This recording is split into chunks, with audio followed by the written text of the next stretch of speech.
మీ ఇంట్లో మొదటి కోటీశ్వరుడు మీరే అవ్వాలనుకుంటున్నారా? ఈ ఫైనాన్షియల్ వెబినార్ లో ఇప్పుడే జాయిన్ అవ్వండి. నమస్తే రమ్మగారు. నమస్తే జయ. ఏదైనా మంచి కథ ఒకటి చెప్పండి రమ్మగారు. బ్రహ్మరాక్షసుడి కథ చెప్తాం.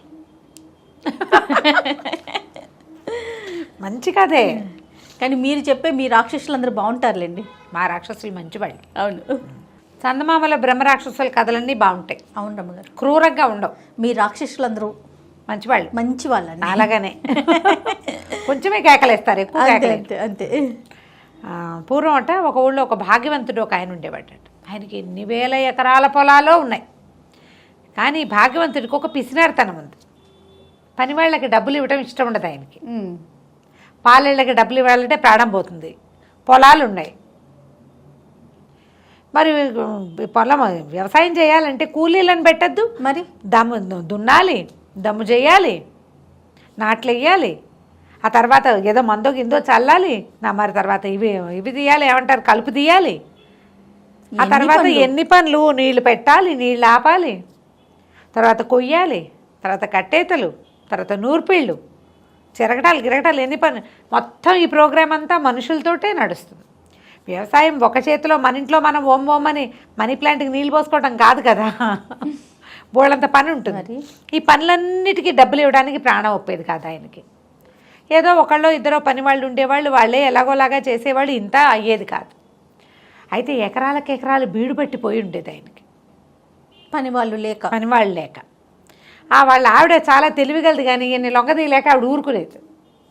అయితే ఏమైంది, ఆయన చాలా దుఃఖంగా ఉండేది. ఆయనకి పొలాలన్నీ బీడు పట్టిపోతున్నాయి, ఏవి పంటలు లేకుండా పోతున్నాయి, డబ్బులున్నాయి, ఇంకా ఆయన దగ్గర క్యాష్ కూడా బోల్డంత ఉంది, పొలాలు కూడా ఉంటే బాగుంటుంది అంతే.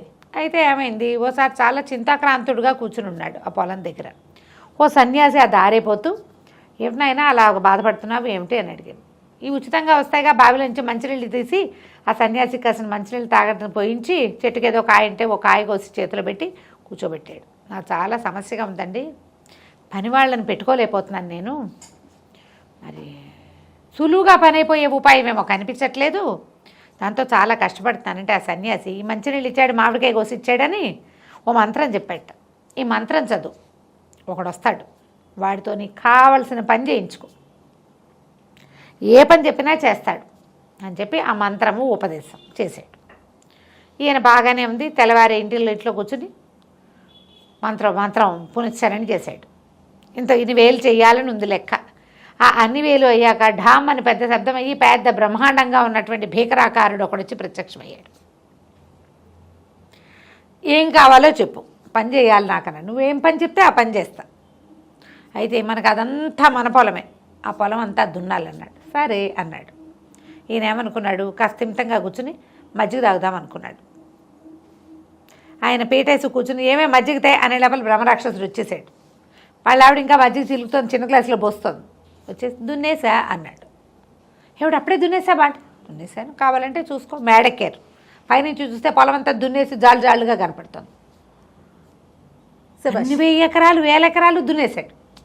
అక్కడి నుంచి ఈయన అన్నాడు, సరే నేను మజ్జిగ పుచ్చుకుని మిగిలిన పనులు చేసుకునే లోపల దమ్ము చేయాలిగా, ఒట్టిగా దున్నితే ఎలాగా, నీళ్లు పెట్టి అంత దున్ని లూజ్గా చేయాలి, ముందు దున్నాలి జాళ్ళు, తర్వాత అది దమ్ము, అలాగే అన్నాడు. బ్రహ్మరాక్షసుడు వెళ్ళిపోయాడు.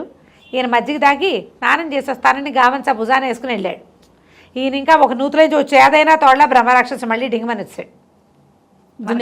మనకు దొరికితే బాగుండు కదా, భలే ఉంటుంది అమ్మగారు. దున్నేశాను, మా దమ్ము కూడా చేసేసా. నీళ్లు పెట్టి నేలంతా నానబెట్టాలి. ఈయనకేం చేయాలో అర్థం కాలేదు. ఇది మంచి అదను, పొలం పదురు మీద కూడా ఉంది, నాట్లు వేయాలి అన్నాడు. ఈయన నాట్లేగా, అలాగే అన్నాడు. ఈయన స్నానం చేసి వచ్చేసరికి నాట్లయిపోయాయి. అర్థం కాలేదు, ఏం చేయాలి, నో క్లూ అనమాట. సరే నాట్లు కూడా వేసేసాడు, పని చెప్పు. నాట్లు వేసాక ఇప్పుడు బ్రహ్మరాక్షసుడు అంటే క్షణంలో చేస్తాడు, కానీ ఆ నాటుకున్న పొలము ఎదగాలి, ఎంత పని ఉంది మరి. అది 2 నెలలు ఎంతో పడుతుంది. 1 నెల పట్టాక కలుపు వస్తుంది, ఇంకో నెల పోయాక కంకలేస్తాయి, అప్పుడు ఎరువు కొట్టాలి, ఇంకో నెల పోయాక అప్పుడు కదా ఎదకొచ్చేది, పైకి వచ్చేది, పొలం పైరు మీదకి వచ్చేది, ఆ తర్వాత నెల కోసేది. ఈ లోపల పని చెప్పు అని చంపేస్తున్నాడు వీడు. అర్థం కాలేదు దీనికి ఏం చేయాలో. పని చెప్పకపోతే వాడు ఈయన విరుచుకు తినేలాగా ఉన్నాడు. గబగబా లోపలికి వచ్చాడు, భార్యని పిలిచాడు. ఏమే మరేమో సన్యాసి ఒక మంత్రం ఇచ్చాడు. ఆ మంత్రంతో ఈ మనుషులు బెడద లేకుండా ఓ బ్రహ్మరాక్షసుడు వచ్చాడు. వాడినేమో పని చేయమన్నాను. వాడు దాంతో దున్నేశాడు. తర్వాత ఏమో దమ్ము చేసేసాడు, నాట్లన్నీ వేసాడు. మొత్తం పొలంలో గ్యాప్ లేకుండా మొత్తం 1000 ఎకరాల పొలాలు నాట్లు పడిపోయినాయి. పంట పైకి రావాలి. వీడేమో పని చెప్పమంటున్నాడు, ఏం చేయని అన్నాడు. ఆవిడ మధ్య చిలుక్కుంటోంది లోపల. వాడు నా దగ్గర పంపించండి. బ్రహ్మరాక్షసుడికి చెప్పాడు, మా ఆవిడ ఒక పని చెప్తుందిరా, నువ్వు వెళ్ళి ఆ పని చెయ్యి అన్నాడు. రాక్షసుడికి చెప్పాడు. బ్రహ్మరాక్షసుడు లోపలికి వెళ్ళాడు. అమ్మగారు మధ్య చిలుకుంటుంటే ఏం చేయమంటావు పని అన్నాడు. ఈవిడేం చేస్తుంది, ఇట్లా ఇళ్ళని ఒక వెంట్రుక లాగి ఉంగరాలు చుట్టూ ఆవిడది, దీన్ని స్ట్రైట్గా చేసి పట్టురా, నిన్ను సాఫ్ చేసి పట్టరా. సరేనన్నాడు. అక్కడే కూర్చొని తీసాడు. మళ్ళీ అయిపోతుంది. వదలంగానే అది మేలు తిరుగుతోంది. మళ్ళీ చేశాడు. ఇక ఏం చేసినా వాడి వల్ల కాలం. నెలలు పట్టినాయి. కాదు రమ్మగారు, టెక్నాలజీ లేదు, స్ట్రైట్నర్స్ లేవు మరి బ్రహ్మరాక్షసుడు అని చెప్పాము అందుకే. పాతకాలం వాడు కదా బ్రహ్మరాక్షసులు. ఇప్పుడు మన మనుషుల రూపంలోనే ఉన్నారు. అదే కదా, నాన్ టెక్నికల్ రాక్షసులు పాత రోజుల్లోనే ఉండేవాళ్ళు. ఇక వాడు దాన్ని లాగాడు, పీకాడు, తడిపాడు. ఏం చేసినా ఏమీ అవల. అది పుచ్చుకుని ఊళ్ళు తిరగటం మొదలుపెట్టాడు, స్ట్రైట్ చేయించుకోవటానికి. ఇక తిరుగుతూనే ఉన్నాడు. ఈ లోపల వీళ్ళ పంట పైకి వచ్చేసింది. ఈయన కూడా ఇలా రాక్షసుల మీదకి వాళ్ళ మీదకి వెళ్ళకూడదని కూలి, ఇంత పంట వాళ్ళకి ఎలాగూ డబ్బులు వస్తాయి, ఎలాగూ ఇస్తాం. తొలి కాలంలో ఏ పంట లేకుండా డబ్బులు ఇవ్వాలంటే బాధ ఆయనకి. నీకు పంట రావాలంటే ముందు ఎన్ని పనులు ఉన్నాయి, ఎంత ప్రాసెస్ అండి. ఈ ప్రాసెస్ అంతా ఖర్చే కనపడుతుంది. మనం పంట వచ్చాక డబ్బులు ఇవ్వడం మనకి సులువు, పంట కనపడుతుంది కదా. వన్స్ అది చేస్తే కానీ మనం తర్వాత దానికి పెట్టుబడి పెట్టలేకపోతాం. ఆయన రెడీ అయిపోయాడు. ఇతనేమో ఈ బ్రహ్మరాక్షసుడు ఆ పొడుగాటి మెలికలు తిరిగిన నల్లటి వెంట్రుకని పుచ్చుకొని తిరుగుతున్నాడు. కొన్ని నెలలు తిరిగాక ఓసారి ఒక బంగారపు పని వాళ్ళ వాకిట్లో కూర్చుని ఉన్నాడు బ్రహ్మరాక్షసుడి చెట్టు కింద. ఆయన ఓ బంగారాన్ని, ఒక ముద్దని కాల్చి ఒక మెషిన్లో పెట్టి దాన్ని ఇట్లా సాగదీశాడు. ఇతను చూస్తున్నాడు ఆశ్చర్యంగా. మళ్ళీ ఆ సాగదీసిన ఇంత కడ్డీని మళ్ళీ మంటల్లో వేశాడు. మళ్ళీ ఆ సాగదీస్తే అది సన్నగా తీగ చేసుకుంటున్నాడు. కాల్చి సాగదీస్తారు. చల్లారిపోయాక మళ్ళీ కాల్చి మళ్ళీ సాగదీస్తారు. తర్వాత దాన్ని ఒక సన్నటి దాంట్లో పెట్టి నైస్గా లాగి ఏమనుకున్నాడు బ్రహ్మరాక్షసుడు, హే ఇది చాలా బాగుందని ఆ వెంట్రుకని తీసుకెళ్ళి మంటలో పడేశాడు. సాగదీశారు. అది భగ్గుమని మండంగానే బ్రహ్మరాక్షసుడు కూడా మాయమైపోయాడు. వాడి పని పాడైతే వాడు మాయమైపోతాడనమాట. ఇప్పటిదాకా పని పాడయ్యేవి జరగలేదు. చూడండి ఎంత సింపుల్గా జరిగిపోయింది. ఇక ఆ బ్రహ్మరాక్షసుడు వీళ్ళ ఇంటికి రాలేదు. మనం ఇలాంటిది పింగళవారి పేకి కథ విన్నాం. అవునండి. ఈ వెంట్రుకలు సాగదీయటం కొన్ని సహజంగా జరిగే ఉంటాయి, అవి ఎవ్వరి వల్ల కాదు. కుక్కతో ఒక వంకర. కానీ మానవ ప్రయత్నాలు, మనం ఎవరిదో విపరీత సహాయం కావాలని అనుకోకూడదు.